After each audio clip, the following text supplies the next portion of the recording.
नमस्कार, स्वागत है आपका न्यूज 80 पर। मैं हूं आपके साथ राहुल राणा। दूसरे चरण का मतदान हुआ 8 सीटों पर और कौन किस पर इन सीटों पर भारी रहा आज समझेंगे इस रिपोर्ट में। और आज ये भी समझेंगे कि आखिर जहां मत प्रतिशत बढ़ना चाहिए था वो मतदान प्रतिशत आखिर कम क्यों हुआ। गर्म मौसम लेकिन वोटर ठंडा क्यों। आखिर चाणक्य की जो नीति है वो क्या काम नहीं आ रही है। क्या इस बार दूसरे चरण में होने जा रहा है। जयंत चौधरी पश्चिम उत्तर प्रदेश में अपने गढ़ में वोट प्रतिशत नहीं बढ़ा पाए, न ही मतदाता के अंदर वो उत्साह क्यों नहीं हो पाया है। इन सब तमाम बातों का आखिर मतलब क्या है और दूसरे चरण में जब यहां वोट डाले गए तो कौन से मुद्दे सबसे ज्यादा हावी। भले ही 4 जून को यहां नतीजे आएंगे लेकिन ग्राउंड पर जमीनी हकीकत आज क्या कह रही है।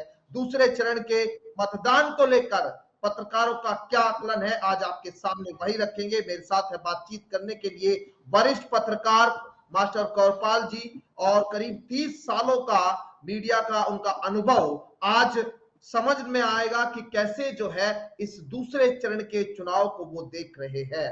आपका स्वागत है कौरपाल जी सबसे पहले न्यूज 80 पर। धन्यवाद। और धन्यवाद। 8 सीटों पर मतदान हुआ है जिसमें अमरोहा, मेरठ, बागपत, गाजियाबाद, गौतम बुद्ध नगर, बुलंदशहर, अलीगढ़, मथुरा और ये यहाँ जो सीटें हैं इन सीटों पर आपने क्या आकलन किया। ग्राउंड पर बातचीत अगर हुई होगी आप लोगों ने समझा होगा कि इस सीट पर इस बार यहाँ क्या, क्योंकि बागपत इलाका जयंत चौधरी का है। यहाँ मथुरा में भी यहाँ हेमा मालिनी जहां से चुनाव लड़ रही थी वहां से सांसद भी रह चुके जयंत चौधरी। और मेरठ जहां पर पश्चिम उत्तर प्रदेश की धुरी कही जाती है, गाजियाबाद जैसा इलाका, यहाँ मत प्रतिशत कम हुआ। तो आपको क्या समझ आ रहा है कि आखिर ये मतदान गर्म मौसम में वोटर ठंडा क्यों।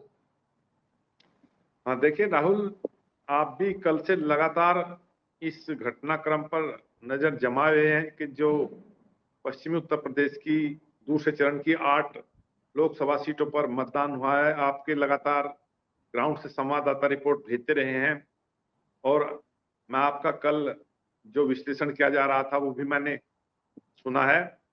तो कुल मिलाकर ये कहा जा सकता है कि हमारी पहले भी चर्चा हुई थी कि वोट प्रतिशत जो लगातार गिर रहा है इसने भाजपा की चिंता बढ़ा दी है। खासकर पश्चिम उत्तर प्रदेश में जब जब वोट प्रतिशत गिरा है तब तब उसका खामियाजा भारतीय जनता पार्टी को उठाना पड़ा है। देखिए, सबसे कम जो जयंत चौधरी का एक परंपरागत और पारिवारिक सीट मानी जाती है, बागपत में मत प्रतिशत मेरे ख्याल से 55 ही रहा, तो निश्चित रूप से ये एक चिंता का कारण है। और दूसरी सीटों पर भी 60 से ऊपर मतदान प्रतिशत नहीं रहा, जबकि खुद प्रधानमंत्री जी ने भी और चुनाव आयोग ने भी इस बार मतदान प्रतिशत बढ़ाने के लिए काफी मेहनत और लोगों से अपील की थी। लेकिन कहीं ना कहीं इस बार मतदाता खामोश भी है और कुछ मतदाता एक तरह से निष्क्रिय भी है। कहीं ना कहीं उसे ये महसूस हो रहा है या तो उसके पसंद के कैंडिडेट नहीं है या फिर उसका मोहभंग इस तरह से हो गया, चुनाव से हो गया है। मैं एक बात आपको और बताना चाहूंगा। देखिए, पश्चिमी उत्तर प्रदेश जो अखिलेश का कभी गढ़ नहीं रहा है, लेकिन इस बार अखिलेश ने पश्चिमी उत्तर प्रदेश में जो एक तरह से संघर्ष है उसको काफी दिलचस्प बना दिया है। और पश्चिमी उत्तर प्रदेश की प्रत्येक सीट पर सपा का कैंडिडेट सत्तारूढ़ भाजपा के कैंडिडेट के साथ में बहुत नजदीकी फाइट कर रहा है। कई सीटें ऐसी हैं जिसमें आकलन किया जाना काफी मुश्किल है। जो चुनावी विश्लेषक हैं वे भी इस चीज का अंदाजा नहीं लगा पा रहे हैं कि ऊंट किस करवट बैठेगा। लेकिन ये जरूर है कि जो बयानबाजी नेताओं के द्वारा चल रही है उससे भी जनता खुश नहीं है, क्योंकि उनके जो मुद्दे हैं वे घोषणा पत्र में भी और राजनीतिक दलों की बयानबाजी में भी नदारद हैं। कुछ ऐसी बातें कही जा रही हैं जो मतदाताओं को बिल्कुल भी अच्छी नहीं लग रही है और एक तरह से ये चुनाव तुष्टीकरण और जातिवाद पर आकर के टिक गया है। और आज यही कारण है कि हमारे माननीय प्रधानमंत्री जी भी एक जो विकास की बात करते थे या गारंटी की बात करते थे, आज उनका केवल एक ही फोकस है कि वो किस तरह से राहुल गांधी को टारगेट करें और किन किन बातों से करें, उसमें कहीं भी विकास या दूसरी बात नजर नहीं आती। इसलिए मतदाता निराश भी है और इसी वजह से मुझे लगता है कि मतदान प्रतिशत होने की एक बड़ी वजह ये भी है कि एक व्यक्तिगत लड़ाई राजनेताओं के बीच में होकर के रह गई है।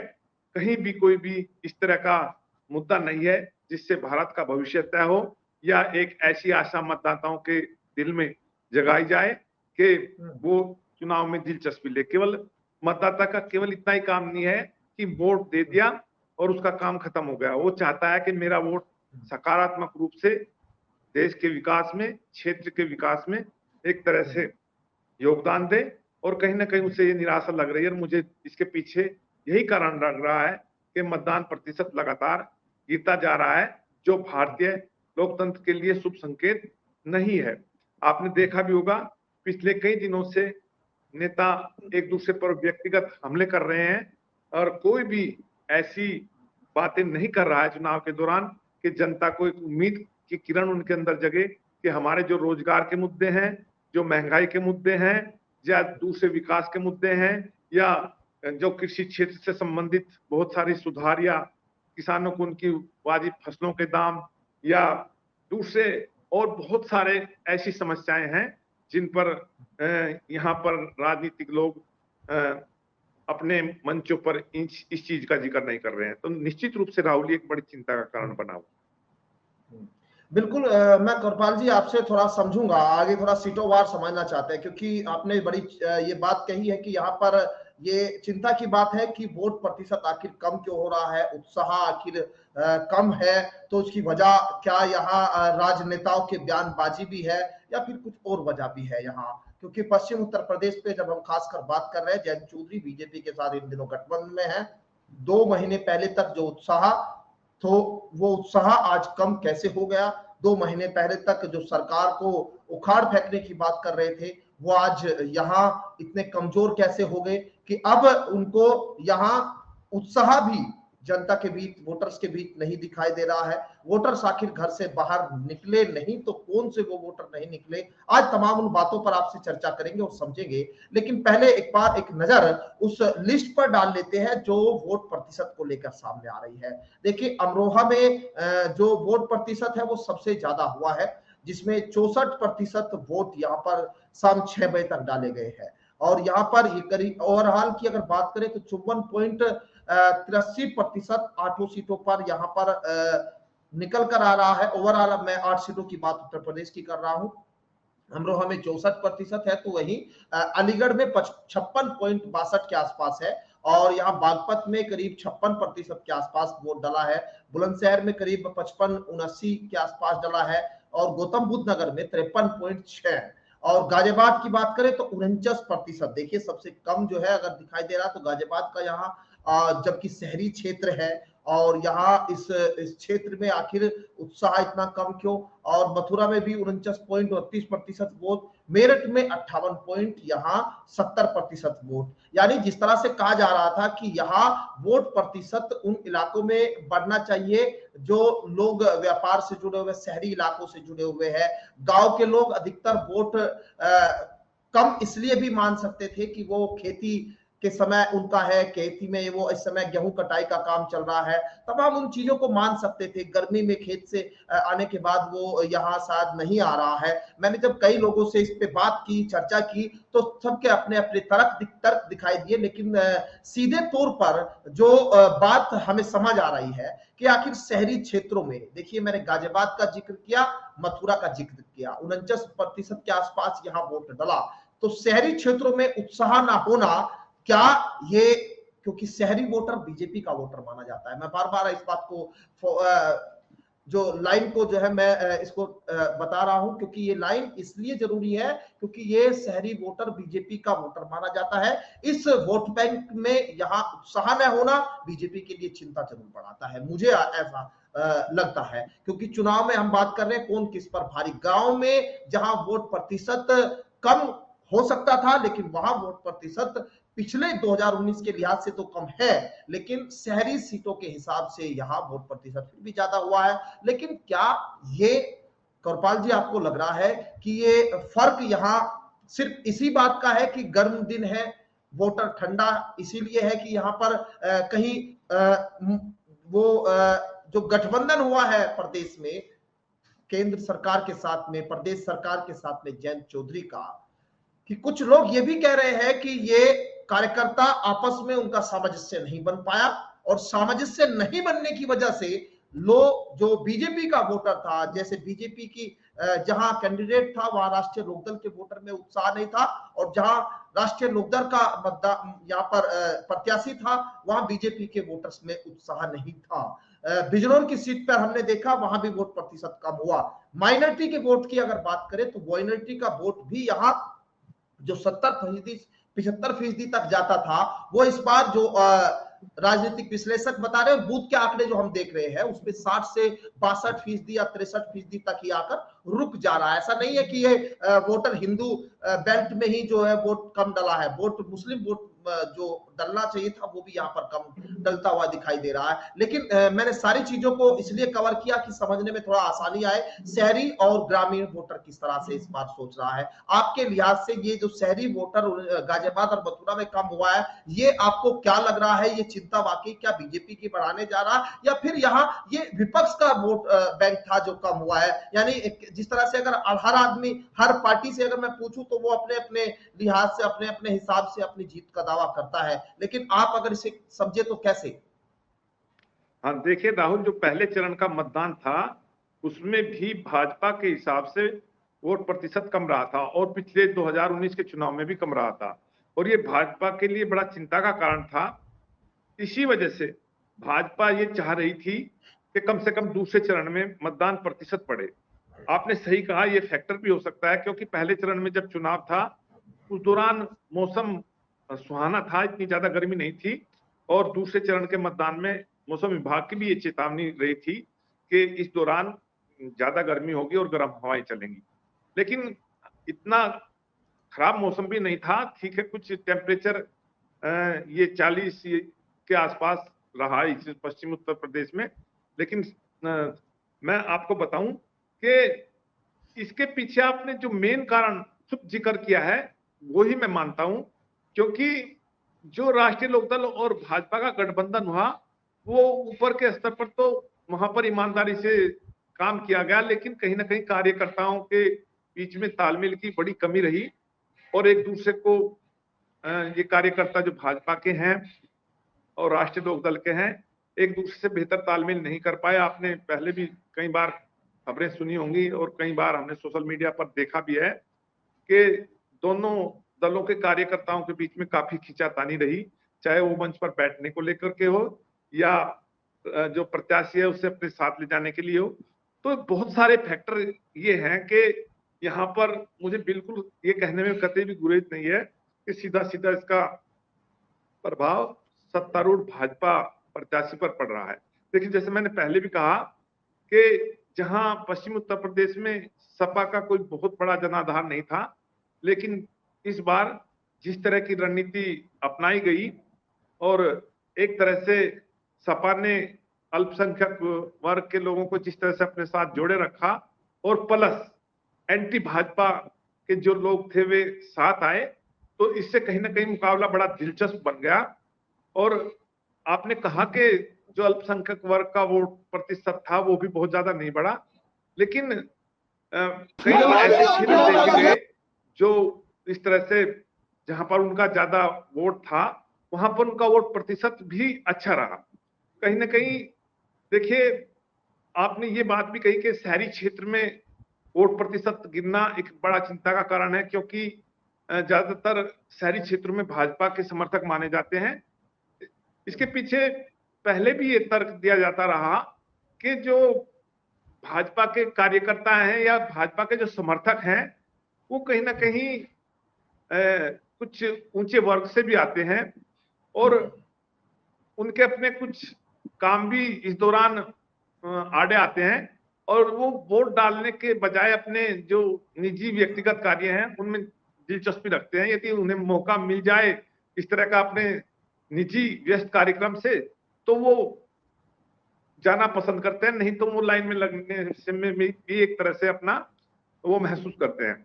तो कुल मिलाकर के एक बड़ा वर्ग ऐसा है जो भाजपा समर्थक है कि उसने इस बार दिलचस्पी नहीं ली, और एक बड़ा वर्ग ऐसा है कि जो भाजपा का वोटर था, लेकिन इस बार किन्हीं बातों को लेकर के, चाहे वो युवा वर्ग हो, देखिए आपको राहुल अच्छी तरह से याद होगा 2014 का जो चुनाव हुआ था लोकसभा का, जिसमें प्रधानमंत्री मोदी को पहले ही एक तरह से नेतृत्व दे दिया गया था भाजपा का कि हमारे प्राइम मिनिस्टर होंगे यदि भाजपा सत्ता में आती है, तो युवाओं में एक इनके प्रति एक उत्साह का एक ऐसा वातावरण बना था कि युवाओं ने अपने परिवार से अलग जाकर के, आपको याद होगा कि किस तरह से मोदी के पक्ष में एक मुहिम चलाई थी, और युवा वर्ग ने एक बहुत ही उसके साथ में मेहनत के साथ में मोदी को वोट किया था, या कह लो भाजपा को वोट किया था। लेकिन राहुल कहीं ना कहीं रोजगार के मुद्दे को लेकर के युवा इस बार भाजपा से कुछ निराश है। लेकिन अच्छा, जिस बात को आप कह रहे हैं, किसी एक मिनट में लूंगा कि उसका दूसरे दल से भी प्यार नहीं है कि हम ये कहते हैं कि भाई वो भाजपा से टूटकर किसी दूसरे दल में चला गया, वो निराश होकर के कहीं ना कहीं अपने घर बैठ गया, उसके अंदर वो उत्साह नहीं था। ये वोट प्रतिशत गिरने का एक बड़ा कारण ये भी है कि जो उम्मीद युवा ने इस पार्टी से बांधी थी या मोदी जी से बांधी थी, उन्हें लगता है कि कहीं ना कहीं उनकी जो उपेक्षा है उस पर वे खरा नहीं उतर पाए। जी राहुल, एक तस्वीर के साथ एक बार मैं आपसे कुछ इस पे कमेंट चाहूंगा। कल एक तस्वीर बड़ी सामने आई, मैं तस्वीर दिखा भी रहा था अपने दर्शकों को, तो वो तस्वीर एक बार आप देखिए, और ये तस्वीर देखिए, आप समझिए कि इस तस्वीर में जो खास बात है वो ये राष्ट्रीय लोकदल के नेता है, ये राष्ट्रीय महासचिव है राष्ट्रीय लोकदल के, बागपत से ये तस्वीर है, कुलदीप उज्ज्वल इनका नाम है।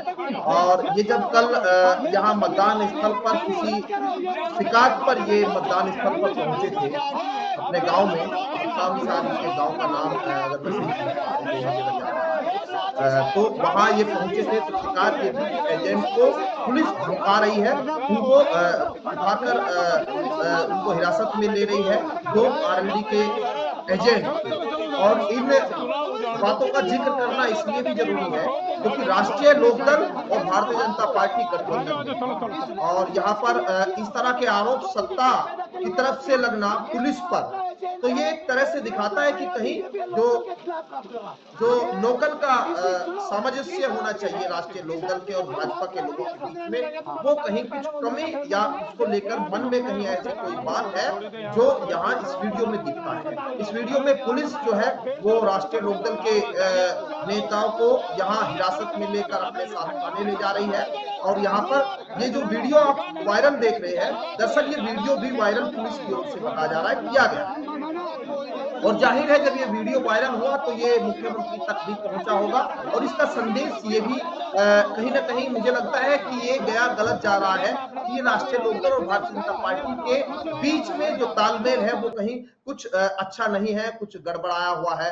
ये वीडियो जो है पूरा मैंने आपको इसलिए सुनाया, आपको समझाया कि आप इसका पूरा इसको आकलन कर सके, समझ सके कि आखिर क्या वाकई जिस तरह से मैं इस चीज को डिफाइन कर रहा हूं, बता रहा हूं, क्या वो वाकई आपको भी लगता है कि यहाँ भाजपा और राष्ट्रीय लोकदल के बीच में, कार्यकर्ताओं के बीच में जो है कुछ सामंजस्य की कमी रही, या फिर पुलिस अपना काम कर रही थी और नेता अपना काम कर रहे थे? आरोप यहाँ पर क्योंकि विपक्ष लगाता तो माना जा सकता था कि ठीक है, सत्ता के दबाव में पुलिस थोड़ा बहुत जो है किसी को थोड़ा दबाने की कोशिश कर रही हो, लेकिन जब सत्ता में बैठे सहयोगी दल ये कहे कि यहाँ पुलिस उनके पक्ष में काम नहीं कर रही बल्कि दूसरे उनके एजेंटों को दूसरा परेशान करने का काम कर रही है, ये आपको कुछ इसको लेकर आप कुछ पिक्चर आपको जो समझ आ रही है?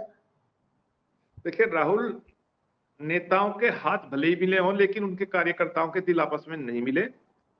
और मैं आपको बता दूं, जब भाजपा और राष्ट्रीय लोकदल के बीच में गठबंधन की बात चल रही थी तो राष्ट्रीय लोकदल के समर्थकों को एक बहुत बड़ी उम्मीद थी कि कम से कम भाजपा जयंत को पश्चिम उत्तर प्रदेश में 5 से 6 सीट देने जा रही है।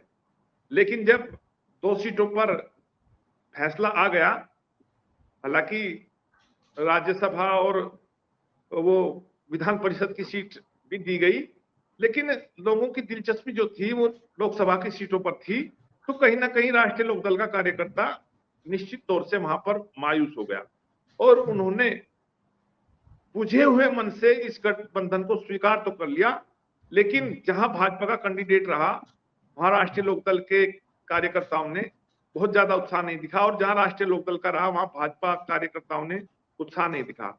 हालांकि आपको पता भी होगा कि राष्ट्रीय लोकदल के अध्यक्ष ने इसे अपनी प्रतिष्ठा का प्रश्न मान करके लगातार में क्षेत्र में रहे और अपने कार्यकर्ताओं को समझाने का प्रयास किया कि हम सत्ता के साथ में मिलकर के उनकी समस्याओं का अच्छी तरह से समाधान कर सकते हैं और विपक्ष में तो आपस में तालमेल ही नहीं है। ठीक है, मुझे लग रहा है कंवरपाल जी ये बात थोड़ी पुरानी हो जाती है, क्योंकि जयंत चौधरी ने गठबंधन करते समय क्या सोचा होगा, आज गठबंधन जब हो रहा है तो वो क्या सोच रहे हैं, वो एक अलग बात है। लेकिन आज दरअसल मुद्दा हमारा जो है वो यही है कि दूसरे चरण में 8 सीटों पर कौन किस पर भारी होने जा रहा है। अगर मैं आपको अब थोड़ा सा आप आखिरी पॉइंट पर मैं लेकर आऊं, क्योंकि समय भी बहुत ज्यादा नहीं है, हमें बहुत मैं ये समझना आपसे चाह रहा हूं कि 8 सीटों पर अगर मैं एक एक सीट वाइज आपको समझू, दो लाइन में आपका कमेंट। अमरोहा में यहाँ जो वोट प्रतिशत आपको दिखाई दे रहा है सबसे ज्यादा हुआ, 64% के आसपास जो है वोट प्रतिशत यहाँ पर हुआ।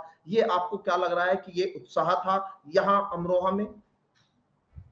देखिए, निश्चित रूप से ये अमरोहा में उत्साह का एक वजह ये भी रहेगी कि यहाँ पर आप पिछले चुनाव में भी एक उठा करके देख लिए, यहाँ मत प्रतिशत पहले भी पिछले चुनाव में भी काफी रहा और यहाँ एक बड़ा वर्ग मैं कहूं कि वो भाजपा के समर्थन में था और वहां पर कुछ कार्यकर्ताओं में जोश भी था और उन्होंने घर घर जाकर के, जहां तक मुझे जानकारी है, मतदाताओं को बूथ तक ले जाने का कार्य किया।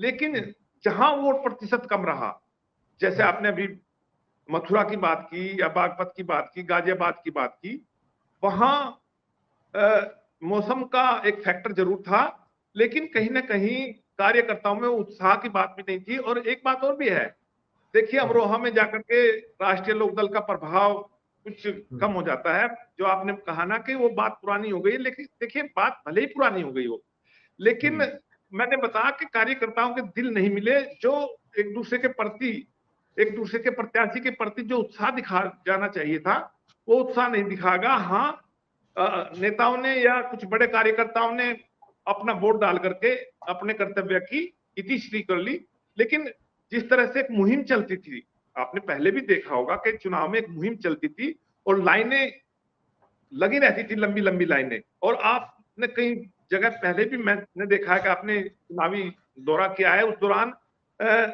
6 बजे मतदान खत्म होने के बाद भी लंबी लाइनें लगी रहती थी। लेकिन राहुल इस बार वो उत्साह नहीं था और उसके पीछे की जो मैं वजह मान रहा हूँ, वो मैं मान रहा हूँ कि नेताओं के हाथ भले ही मिल गए हों, लेकिन दोनों दलों के कार्यकर्ताओं के दिल नहीं मिले और कहीं ना कहीं लोकल स्तर पर क्षेत्रीय नेताओं के दिल नहीं मिले। ठीक, एक मैं आ रहा हूँ आप के पास, मैं आपके पास एक सवाल के साथ आ रहा हूँ। मैं ये चाह रहा हूँ आपसे समझना कि चुनाव में 8 सीटों पर आपने क्या आकलन लगाया है, कितनी सीटें आपको लगता है कि यहाँ एनडीए के पक्ष में जाएगी या इंडिया के पक्ष में जाएगी, या कहीं मायावती का जिक्र तो आजकल हो ही नहीं रहा चुनाव में। मायावती का जिक्र तो बस इतना हो रहा है कि वो दलितों के इतने वोट को अपने साथ ला रही है, या 50,000, 1 लाख, 1.5 लाख, 2 लाख का कैंडिडेट उनका दिख रहा है। लेकिन यहाँ एनडीए और इंडिया के बीच जब मुकाबले की बात है तो आपको कौन, कितनी सीटें आपको दिख रहा है कि इन 8 सीटों में यहाँ एनडीए के पक्ष में जा सकती है और इंडिया के पक्ष में?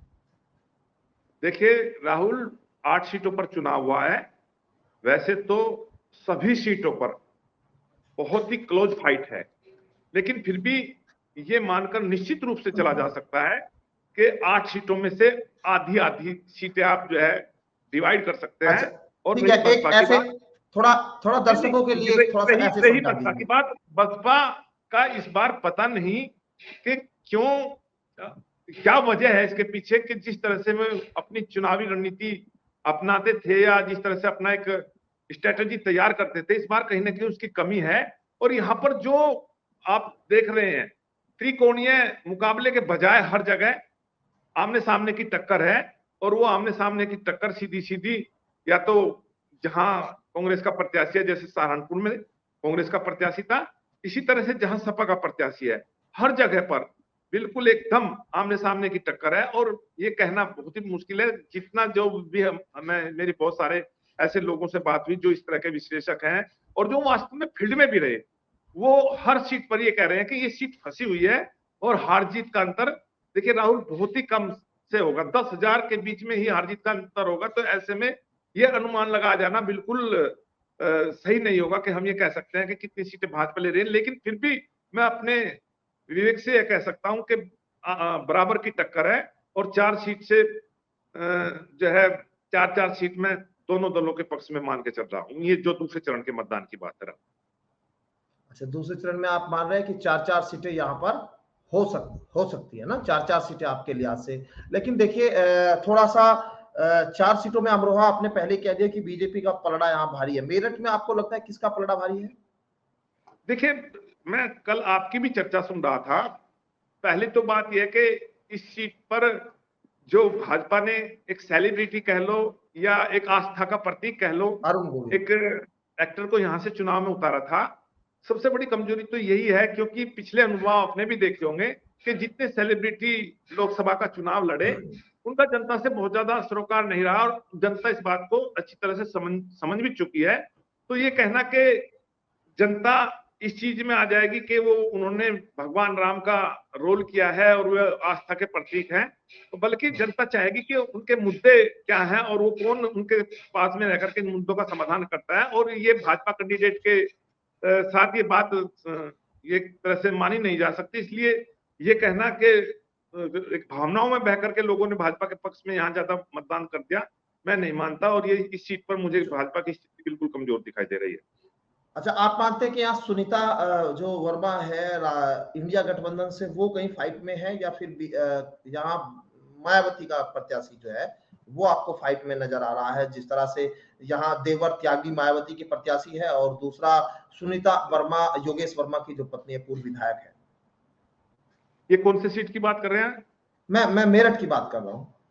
हाँ, नहीं मैं मेरठ में मेरठ सीट देखिए, पर जैसे आपने कहा ना अरुण गोविल, यहाँ वो चेहरा आपको नहीं दिखाई देते जो जीत की तरफ है, तो देखिए यहाँ आप फाइट इंडिया गठबंधन के बीच मान रहे हैं?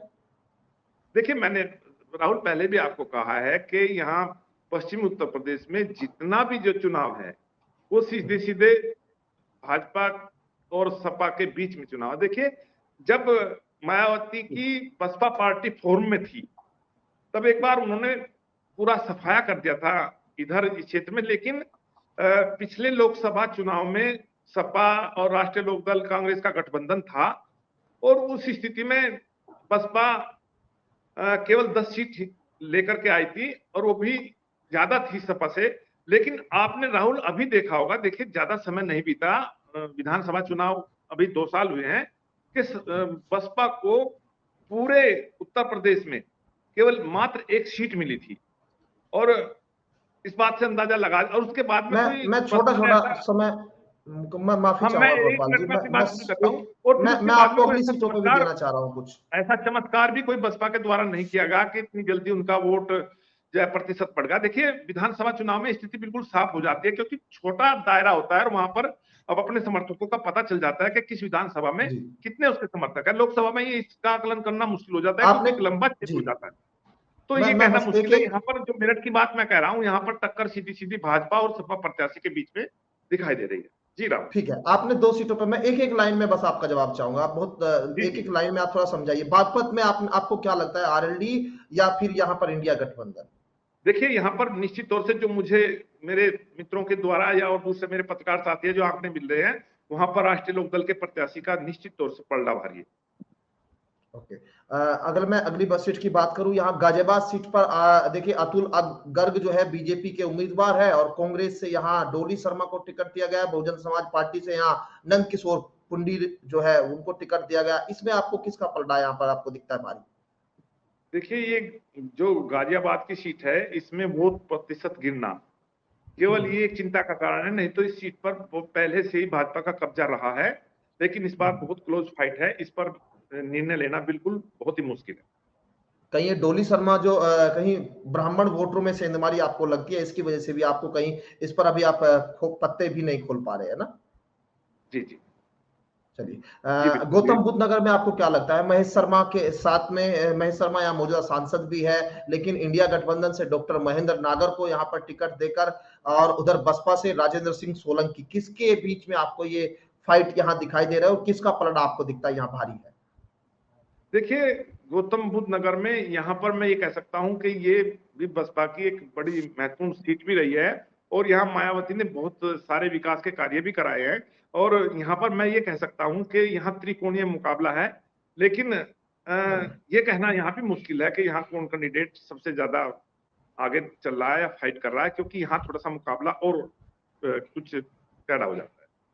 अच्छा, अलीगढ़ में जो है बीजेपी से सतीश गौतम को यहाँ पर जो टिकट दिया गया, और कांग्रेस गठबंधन से यहाँ पूर्व सांसद चौधरी विजेंद्र सिंह और बसपा से हितेंद्र उपाध्याय बंटी को जो टिकट दिया गया, इसके बीच में आप अलीगढ़ में क्या मुकाबला आप देख पा रहे हैं? किसको नहीं, यहाँ अपर सपा समझ का रहे हैं आप?